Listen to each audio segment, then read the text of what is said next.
আসসালামু আলাইকুম। কার কার সঙ্গে এরকম হয়? হ্যাঁ, আজকে কি চিতই পিঠা হয়েছে? হুম, হয়েছে হয়েছে। হয়েছে দাঁড়া একটু ফুটা ফুটা হইতা আর একটু ফুটা ফুটা হইতো। ভালো করে ভাঙছেন আপনি? ভালো করে ভাঙছেন আপনি? ভাঙেনি নিতে। সুপার হয়েছে সুপার সুপার। হ্যাঁ পাপা তুমি বলো কেমন হয়েছে? Super super. আমি কমেন্টস করছিলাম বা কাউকে কথা দিছিলাম যে আমি চিতই পিঠা বানাবো বানাবো বানাবো, তো আজকে বানাইছি এবং দেখেন কত সুন্দরভাবে ফুলছে চিতই পিঠাটা। আপনাদেরকে একটু কাছ থেকে দেখাই, এই যে, আর এই যে কতটা জালি জালি জালি জালি হয়েছে। ওয়াও, আমাকেই তো খেতে ইচ্ছা করতেছে। মাশাআল্লাহ। আসসালামু আলাইকুম।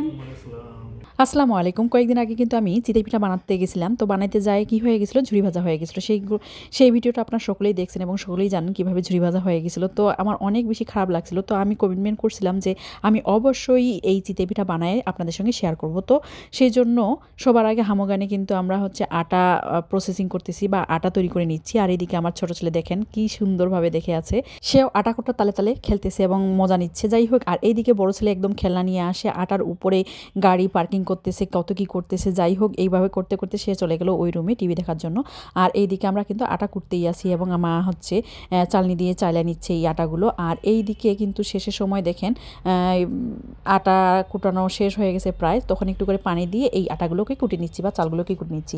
আর এইদিকে আমি চুলার মধ্যে একটা পাত্রে বসিয়ে নিয়েছি গরম পানির জন্য। আর এইদিকে কিন্তু আমার আটা যেহেতু কুটা হয়ে গেছে, একটা পাত্রের মধ্যে নিয়ে নিচ্ছি আটা এবং আটার মধ্যে স্বাদমতো লবণ দিয়ে একটু মিক্স করে নিলাম। তারপরে উষ্ণ গরম পানি দিয়ে মথে নিচ্ছি বা মেখে নিচ্ছি এই আটাগুলোকে।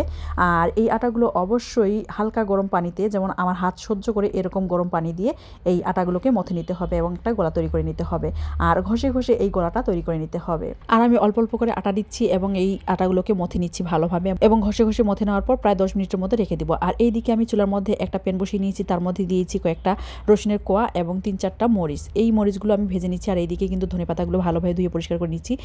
ধনেপাতাগুলো অনেক ফ্রেশ এবং টাটকা। যাই হোক, এই ধনেপাতাগুলোও কিন্তু আমি ভেজে নিব বা এই প্যানের মধ্যেই ভেজে নিব। তার আগে কিন্তু এই মরিচগুলো এবং রসুনগুলো ভালোভাবে ভেজে নিতে হবে। আর এদিকে নিয়েছি খেজুরের গুড়। খেজুরের গুড়গুলো ভালোভাবে কেটে নিব এবং একটা গামলা বা বলের মধ্যে তুলে নিব। আর এইদিকে কিন্তু দেখেন রসুন এবং মরিচগুলো অনেকটা ভাজা হয়ে গেছে, এই মরিচগুলো তুলে নিব বা রসুনগুলো তুলে নিব। আর এই দিকে আমি খেজুরের গামলাটা বা খেজুর গুড়ের গামলাটা এই চুলার মধ্যে বসিয়ে দিয়েছি এবং কিছু পরিমাণ পানি দিয়েছি এবং এই গুড়গুলোকে গলিয়ে নিব এই আগুনের তাপে। আর এই দিকে কিন্তু ধনেপাতাগুলো দিয়ে দিলাম সেই প্যানের মধ্যে এবং কিছুক্ষণ ভেজে নিব। শাক যেভাবে ভাজে সেই রকমভাবেই ভেজে নিব। চুলার মধ্যে জাল করে করে এই গুড়গুলোকে গলিয়ে নিতে হবে এই পানির মধ্যে এবং পানিটাকে অবশ্যই থকবুকিয়ে নিতে হবে। আর এই দিকে দেখেন ধনেপাতাগুলো অনেকটাই কিন্তু পানি শুকিয়ে আসছে। এবার সেই শিলপাটার মধ্যে এই ধনেপাতাগুলো দিয়ে দিব এবং শিলপাটার সঙ্গে এই ধনেপাতাগুলো বেটে নিব। সবার আগে ভেজে নেওয়া সেই মরিচ এবং রসুনগুলো বেটে নিব লবণের সাথে, তারপরে দিয়ে দিব ধনেপাতাগুলো ভালোভাবে এই শিলপাটার সঙ্গে বেটে নিব।